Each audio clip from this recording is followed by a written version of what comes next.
Welcome to Ravikiranalu TV. బులెటిన్ల ముందుగా headlines చూద్దాం. జగన్ పాలనలో కుంభకోణాలు తప్ప ఏమీ లేవన్న టీడీపీ అధినేత. అందరినీ మోసం చేసి ఒక్కడే ఉండాలనుకునే వ్యక్తి జగన్ అని ధ్వజం. సంపద సృష్టించడం తెలిసిన పార్టీ టీడీపీ అని పేర్కొన్న చంద్రబాబు.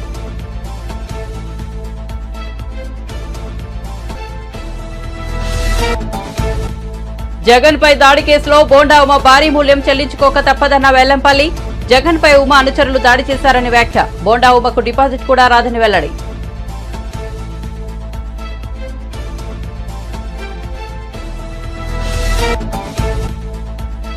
ఇరవై మంది ఎమ్మెల్యేలు టచ్ లో ఉన్నారన్న కేసీఆర్ వ్యాఖ్యలపై స్పందించిన రేవంత్ రెడ్డి. ఏం చూసి ఇతర పార్టీల నేతలు బీఆర్ఎస్ లోకి వెళ్తారని ఎద్దేవా.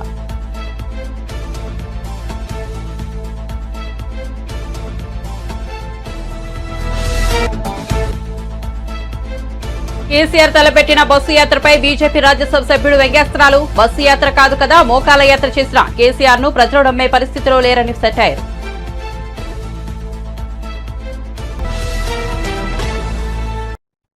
ఇక వార్త వివరాల్లోకి వెళ్తే చంద్రబాబు నాయుడు తన పుట్టినరోజు సందర్భంగా గూడూరులో మహిళలతో ముఖాముఖి కార్యక్రమాన్ని నిర్వహించారు.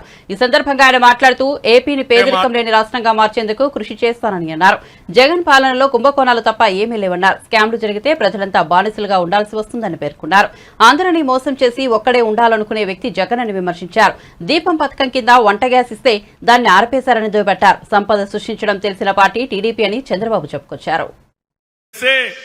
నేను రూపాయి రివాల్వింగ్ ఫండ్ ఇచ్చాను.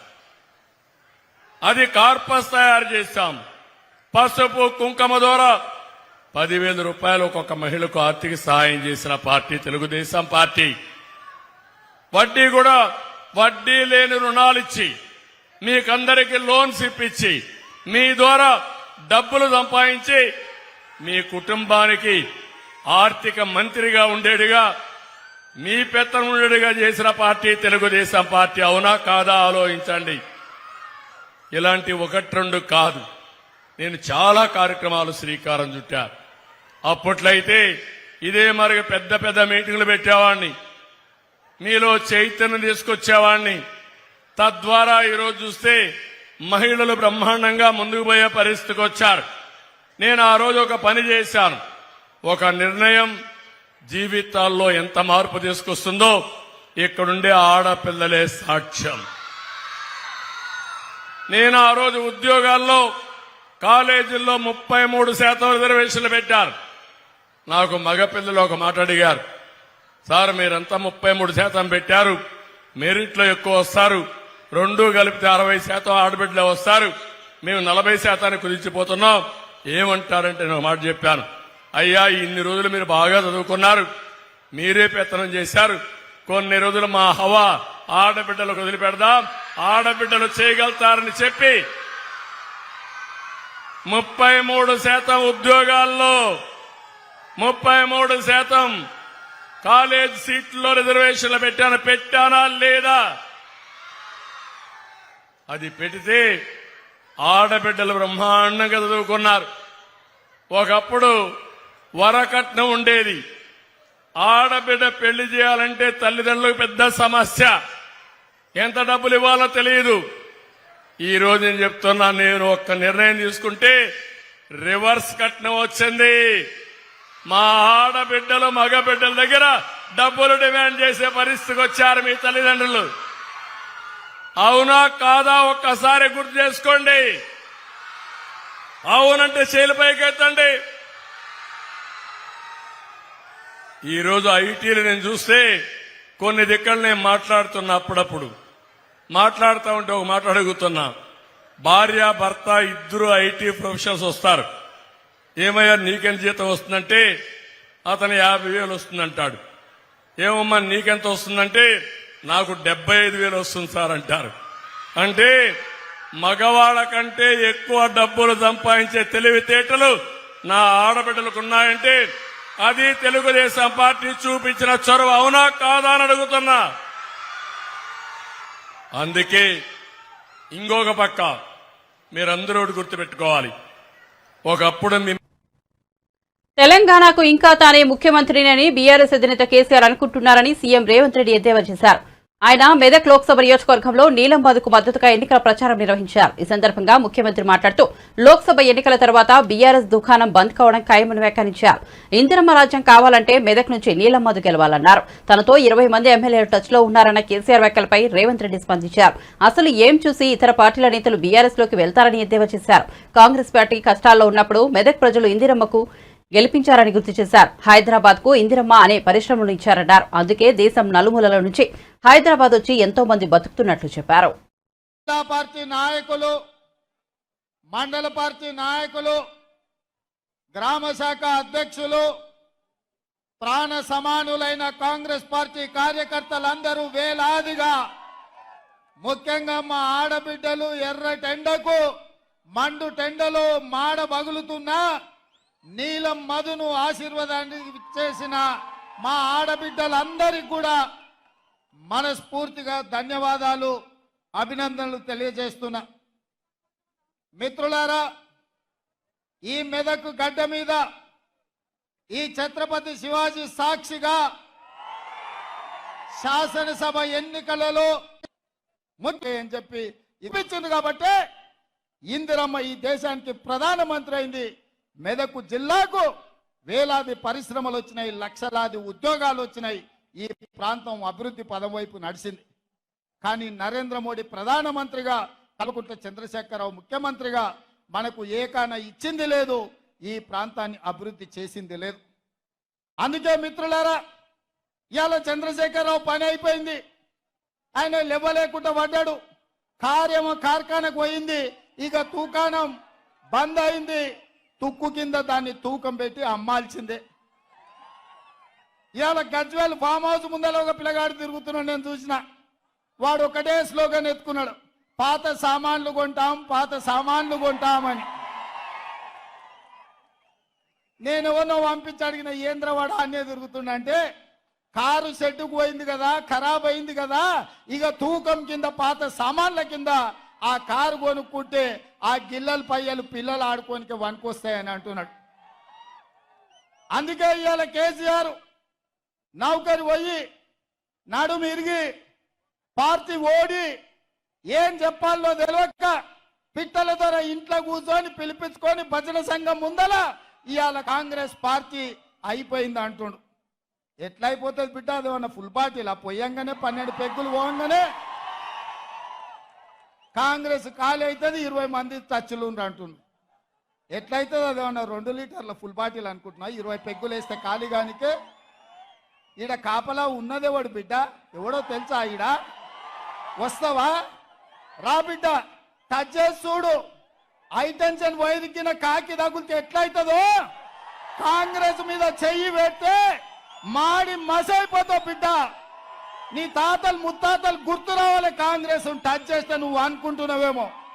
నేను జైపాల్ రెడ్డి జానారెడ్డిని కాదు బిడ్డ, మర్యాదగా ఉండనికే బట్టలు ఇప్పదించి రోడ్డు మీద ఉరికించి కొట్టిస్తా బిడ్డ మా కాంగ్రెస్ పార్టీ కార్యకర్తలతోటి. ప్రజలు ఎన్నుకున్న ప్రభుత్వం, ప్రజా తీర్పిచ్చిన ప్రభుత్వం, ప్రజల మన్నన పొందిన ప్రభుత్వం 100 రోజుల్లో 6 గ్యారంటీలలో 5 గ్యారంటీలు అమలు చేసిన ప్రభుత్వం. మా ప్రభుత్వాన్ని పడగొడతారా నువ్వు మోడీ కలిసి? నువ్వు మోడీ చీకట్లో మాట్లాడుకుంటే అయిపోయింది అనుకుంటున్నావా? రా బిడ్డ రా, మోడేస్తాడో మోడీ తాతను తెచ్చుకుంటావు, నీ ఎంబడి ఎవడొస్తాడో రాండి. ఏసాలు వేస్తున్నట్టు నువ్వు.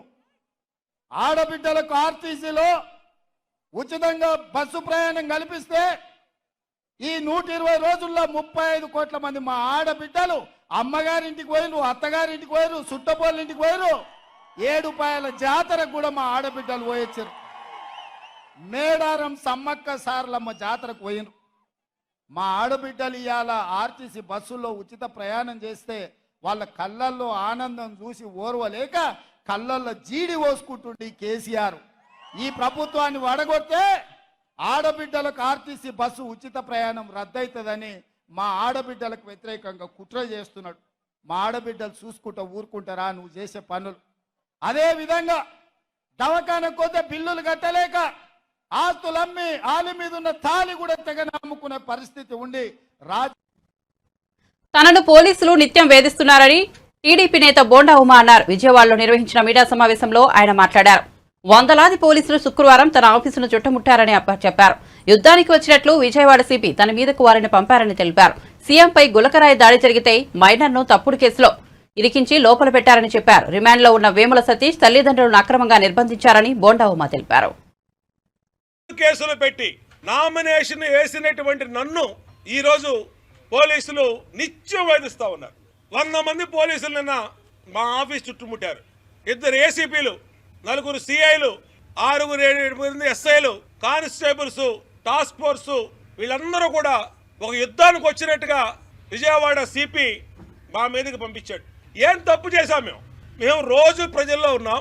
సీఎం మీద గులకరాయి దాడి జరిగితే దానికి ఒక మైనర్ని తప్పుడు కేసులో ఇరికిచ్చి అతన్ని లోపల పెట్టారు. మళ్ళా ఈరోజు 164 స్టేట్మెంట్ అంట జడ్జి గారి ముందు వాళ్ళ కుటుంబం ఏదైతే వేముల సతీష్ రిమాండ్ లో ఉన్నాడో వాళ్ళ తల్లిదండ్రుల్ని అక్రమంగా నిర్బంధించి వాళ్ళ తల్లిదండ్రుల మేడ మీద కత్తి పెట్టి టార్చర్ చేసి 3rd డిగ్రీ ఉపయోగించి ఈరోజు మీ కొడుకు మేము చెప్పినట్టుగా 164 స్టేట్మెంట్ ఇవ్వకపోతే శాశ్వతంగా మీ కొడుకుని కోడికత్తి సీనులాగా జైల్లో ఉంచుతాము అని ఒక పోలీసు ఉన్నతాధికారులే బెదిరిస్తా ఉంటే ఇంకా ఎక్కడ రాష్ట్రంలో చట్టం అమలు అవుతోంది? ప్రతి అంశాన్ని ఎలక్షన్ కమిషన్ గారి దృష్టికి తీసుకెళ్తా ఉన్నాం, డీజీపీ దృష్టికి తీసుకెళ్తా ఉన్నాం. మొత్తం డీజీపీ, సిపి, ఏసీపీలు అందరూ ఒక సిండికేట్ గా ఏర్పడి, ఈ పోలీస్ సిండికేట్ గా ఏర్పడి Telugu Desam party nomination MLA contested క్యాండిడేట్లను వేధిస్తానికి కుట్ర పన్నారనంటే ఇంతకన్నా దుర్మార్గం ఉందా అని అడుగుతా ఉన్నా. మా సెంట్రల్ నియోజకవర్గ బీసీ నాయకుడైన వేముల దుర్గారావు, ఇతనికి రాయేసిన అతను వేముల, ఇతను కూడా వేముల, ఏ సంబంధం లేనటువంటి ఇతను తీసుకుని వెళ్ళి 6 రోజులైంది. ఎక్కడున్నాడో తెలియదు. కోర్టుకు బెటరు, రిమాండ్ చూపించరు. ఎవరో కాకినాడ నుంచి ఏసీపీ హనుమంతరావుని పిలిపించారు. రౌణమూర్తి అనే ఏసీపీని గుంటూరు నుంచి పిలిపించి చిత్రహింసలు దుర్గారావుని ఒప్పుకోమని, తప్పుడు కేసు ఒప్పుకోమని ఆడవాళ్లతో సహా పోలీస్ స్టేషన్ లో పెట్టి చిత్రహింసలు పెడుతున్నారంటే అసలు ఈ రాష్ట్రంలో చట్టం అమలవుతుందా? మేము మొదటి రోజే ఎన్నికల సంఘానికి కంప్లైంట్ చేశాం, సిబిఐ ఎంక్వైరీ ఇవ్వండి. ఒక ముఖ్యమంత్రి మీద దాడి జరగటం కరెక్ట్ కాదు. అది గులకరాయి అవనండి, కంకర్రాయి అవనండి, కరెక్ట్ కాదని చెప్పి మేము ఎన్నికల సంఘానికి సిబిఐ కుమ్మని లెటర్ ఇచ్చాం. ఎందుకు ఎవరు మీరు సిబిఐ ఎంక్వైరీకి వేముల దుర్గారావుని 6 రోజుల నుంచి ఎందుకు మీరు అతను చిత్రహింసలు పెడుతున్నారు? కేసు ఒప్పుకోమని, మా పేర్లు చెప్పమని ఎందుకు మీరు చేస్తా ఉన్నారు? నువ్వు నా కోసం వడ్డేరు కూడా మొత్తం ఇబ్బందులు పెడతావా? సిపి కాంతిరాన్ టాటా ఏం చేశారా వాళ్ళు? రేపు వచ్చేది జూన్ 4వ తారీఖున మా గవర్నమెంట్. రేపు ఈ రాష్ట్రంలో గవర్నమెంట్ మారంగానే తప్పులు చేసిన మీరు ఎక్కడికి పోతారని అడుగుతా ఉన్నా. బోండా ఉమాని తప్పుడు కేసులో అక్రమంగా ఇరికించాలనంటే మిమ్మల్ని ఈజీగా వదిలిపెట్టను, న్యాయ పోరాటం చేస్తాను. తప్పుడు కేసులు పెట్టి నామినేషన్ వేసినటువంటి నన్ను ఈరోజు టీడీపీ నేత బోండా ఉమకు ఓటమి భయం పట్టుకుందని వైసీపీ ఎమ్మెల్యే వెల్లంపల్లి శ్రీనివాస్ అన్నారు. దొంగచాటుగా బోండా ఉమ ఎందుకు నామినేషన్ వేశారని తప్పు చేశారు కాబట్టి బోండా ఉమ భయపడుతున్నారని ఎద్దేవా చేశారు. బోండా ఉమ నామినేషన్ కార్యక్రమానికి ఆయన కొడుకు తప్ప మరెవరూ వచ్చిన దిక్కులేదని అన్నారు. బోండా ఉమను అరెస్ట్ చేయబోతున్నారంటూ ఆయనే మెసేజ్లు ఫార్వర్డ్ చేశారని ఆరోపించారు. ఆయన ప్రవర్తన చూస్తుంటే తప్పు చేసినట్టే కనిపిస్తోందని అన్నారు. జగన్ పై రాయదాడి కేసులో బోండా ఉమ భారీ మూల్యం చెల్లించుకోక తప్పదని వెల్లంపల్లి వ్యాఖ్యానించారు. ఆయన వెనుక ప్రజలే లేరని, ఎన్నికల్లో పోటీకి కూడా నిలబడలేని అసమర్థుడు ఉమా అని పేర్కొన్నారు. జగన్ పై బోండా ఉమ అనుచరులు దాడి చేయడంపై ప్రజలంతా ఆగ్రహంగా ఉన్నారని చెప్పారు. చంద్రబాబు నాయుడేమో ఇది గులకరాయి, ఇందులో తెలుగుదేశంలో బోండా ఉమని ఇరికించడానికి ప్రయత్నం చేస్తున్నారు, ఇది చేస్తే కనుక జూన్ 4 మీ అంత చూస్తా అంటాడు. అదేవిధంగా బోండా ఉమ కూడా జూన్ 4 మీ అంత చూస్తూ ఉంటారు. అదేవిధంగా పట్టాభి అతను కూడా ఇష్టం వచ్చిన మాడుతున్నారు.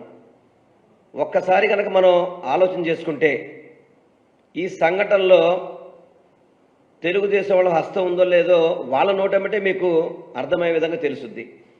వాళ్ళ నోటెమ్మటే అర్థం చేసుకోండి. ఎందుకంటే ఇదేదో మనం చేసినది కాదు, మనం చెప్పింది కాదు, వాళ్ళ నోటెమ్మటే. ఒకసారి 1వ వీడియో చూపెడదామా? ఫస్ట్ వీడియో ఒకసారి చూడండి. వెల్లంపల్లి సీను చేసినటువంటి కుట్ర, ఈ సానుభూతి పొందడానికి 27 రోజుల్లో ఎలక్షన్ పెట్టుకొని ఇవాళ గులకరాయితో కొట్టించుకొని గులకరాయితో కొట్టించుకుంటే ప్రాణహాని అంట. అంటే ఎక్కడైనా ఇది నమ్మసత్యంగా ఉందా అని వైసీపీ వాళ్ళే నవ్వుకుంటారు. ఇది మీరు విన్నారు కదా, ఇది ఫస్ట్ వీడియో. ఇది ఈ కుట్ర నేనును కేశినేని నాని గారు విజయవాడ పశ్చిమ నియోజకవర్గంలో రౌడీ షీటర్లు తీసుకొచ్చుకొని మాకు మేమే దాడి చేసుకున్నామని చెప్పని గౌరవ మాజీ శాసనసభ్యులు బోండా ఉమా గారు మాట్లాడిన మాటలు. ఇంకొకటి రెండో వీడియో చూద్దాం ఒకసారి.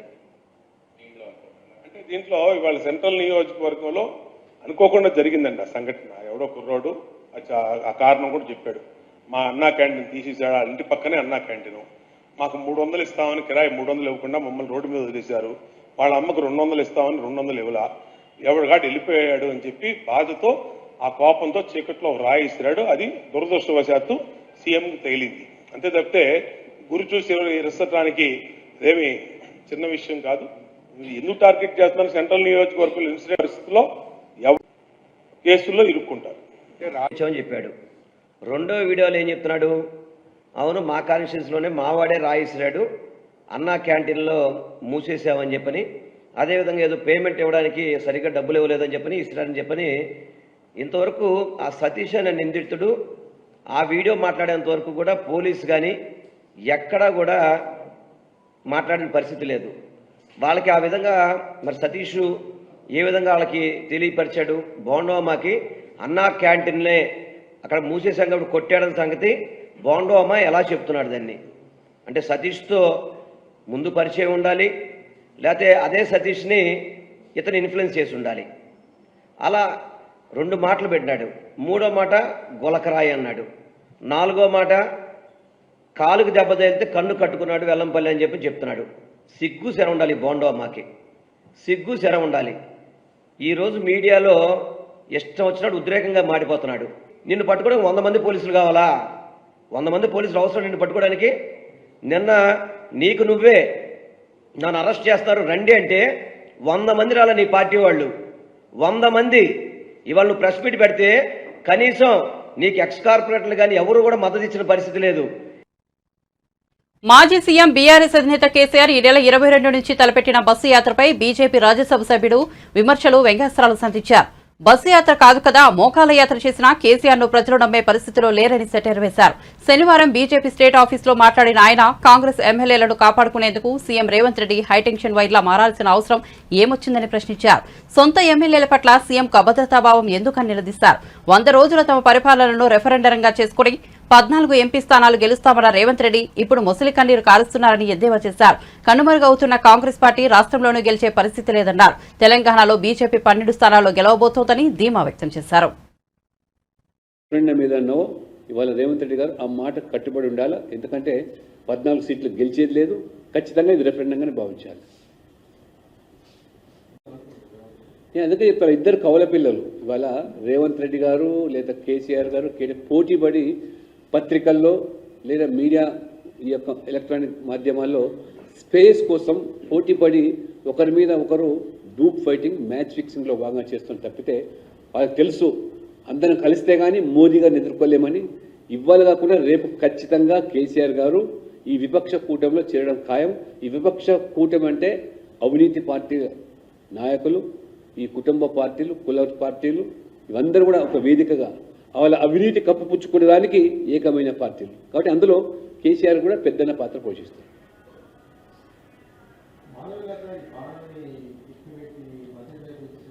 అది అది అది అది ఆమె దానికి స్పష్టం చేసింది. అది ఎక్కడ కూడా డెలిబరేట్గా చేయలేదు కూడా. She made it very clear. బీజేపీకి ఫర్ ఇన్ఫర్మేషన్ చెప్తున్నాను, ఇవాళ మీరు ఉత్తరప్రదేశ్ లాంటి రాష్ట్రాల్లో కూడా పస్మందా ముస్లిమ్స్ పేరు మీద ముస్లింల నుండి వెనుకబడ్డ వర్గాలు సైతం కూడా పెద్ద ఎత్తున ఇవాళ బీజేపీకి మద్దతు తెలుపుతున్నారు. బీజేపీని ఇవాళ అనుకూలంగా వారు ఓటు వేస్తూ ఉన్నారు.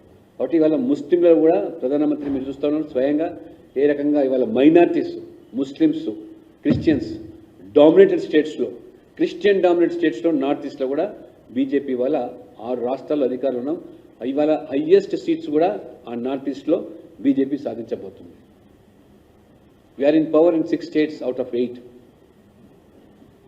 ఎజెండా ఒకటి అభివృద్ధి.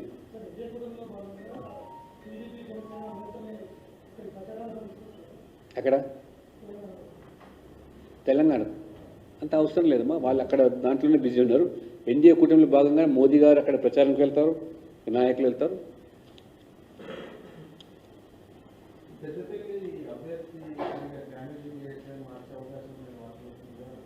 వార్తలు వస్తున్నాయి, మేము వింటున్నాం మీ మాదిరి. ఎక్కడ చర్చ అయితే మన దగ్గర జరగలేదు. ఆలోచన చర్చ ఉంటే అటువంటిది అంటే మీకు చెప్తాను తప్పకుండా.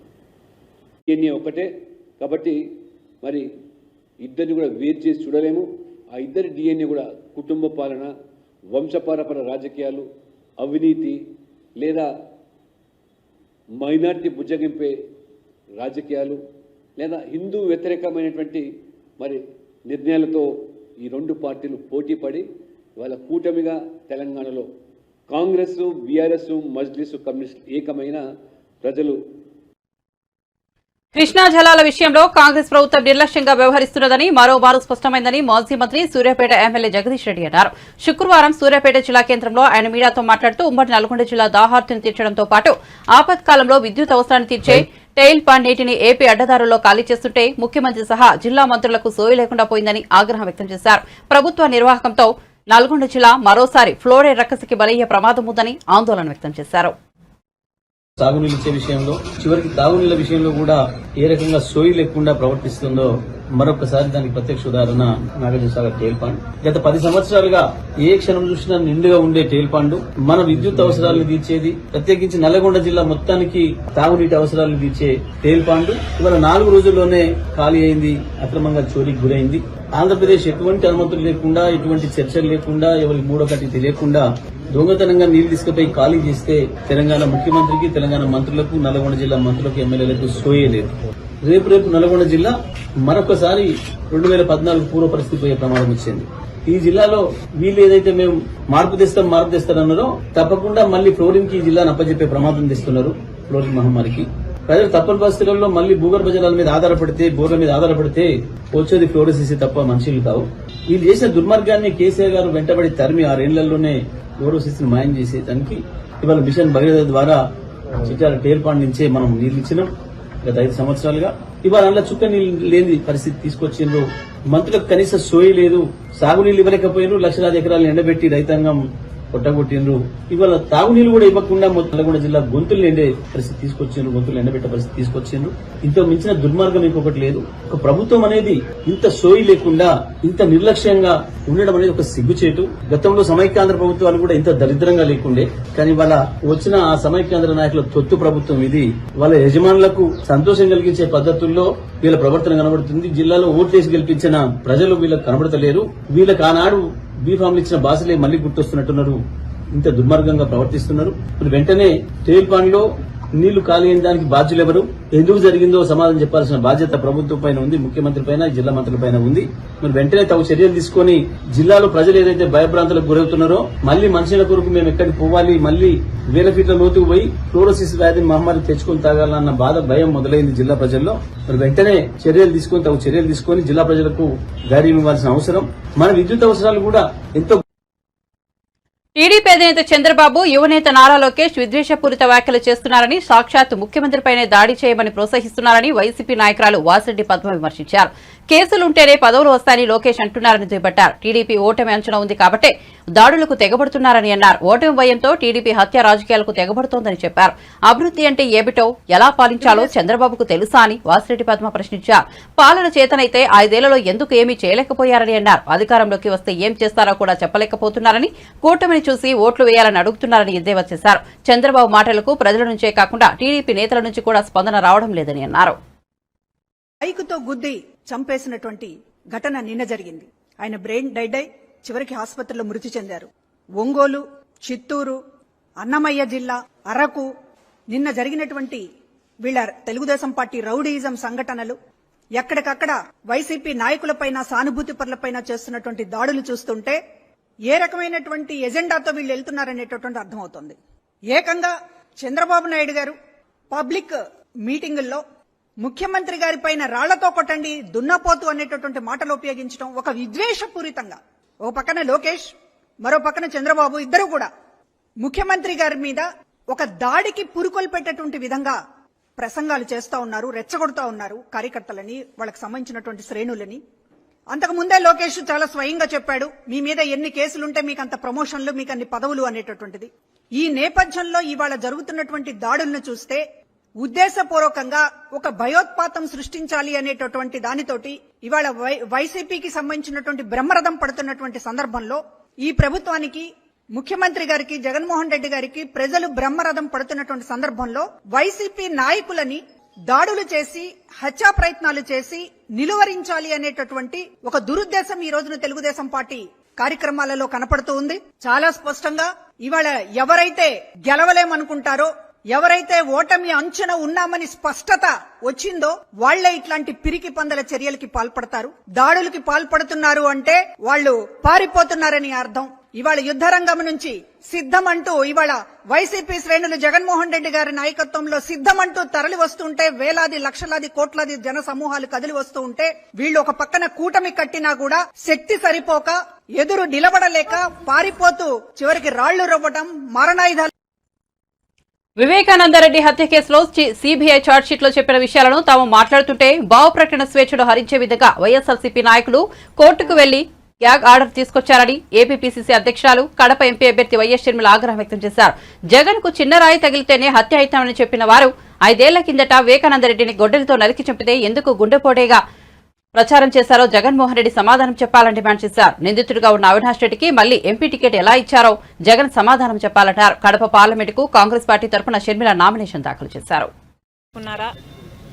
లేక నేరం వైపు ఉన్నారా అని మేము ఏదైతే సిబిఐ ఛార్జ్ షీట్లో ఉందో ఆ విషయాలు మాత్రమే మాట్లాడడం జరుగుతుంది. ఏ విషయాలు ఛార్జ్ షీట్లో లేవో అవి మాకు కూడా తెలియని విషయాలు. మాకు ఇన్ని విషయాలు తెలుసు అంటే దానికి కారణం సిబిఐ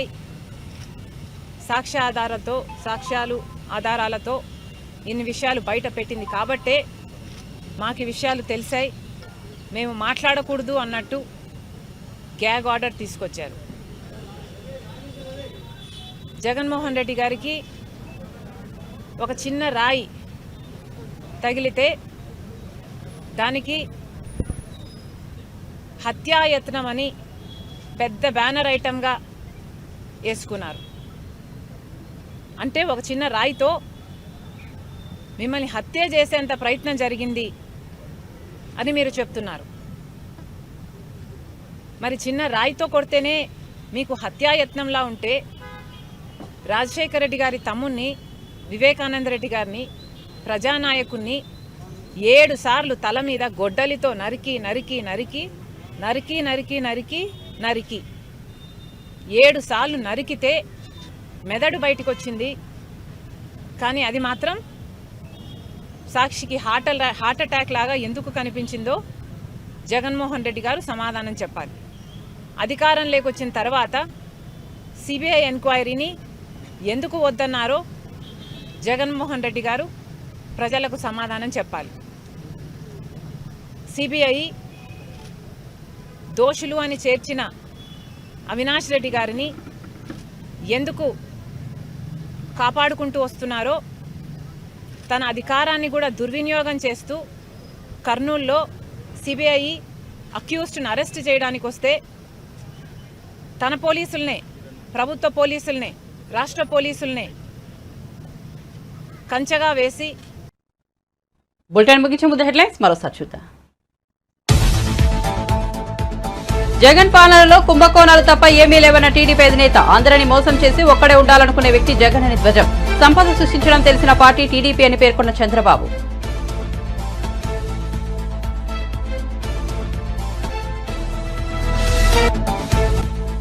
జగన్ పై దాడి కేసులో బోండా ఉమ భారీ మూల్యం చెల్లించుకోక తప్పదన్న వెల్లంపల్లి. జగన్ పై ఉమ అనుచరులు దాడి చేశారని వ్యాఖ్య. బోండా ఉమకు డిపాజిట్ కూడా రాదని వెల్లడి.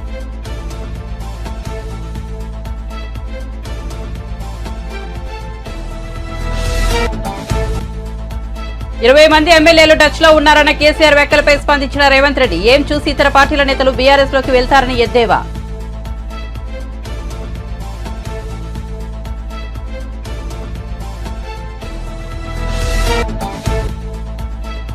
కేసీఆర్ తలపెట్టిన బస్సు యాత్రపై బీజేపీ రాజ్యసభ సభ్యుడు వ్యంగ్యాస్త్రాలు.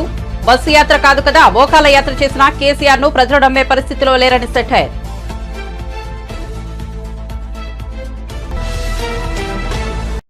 మరిన్ని అప్డేట్స్ కోసం చూస్తూనే ఉండండి రవికిరణాలు టీవీ.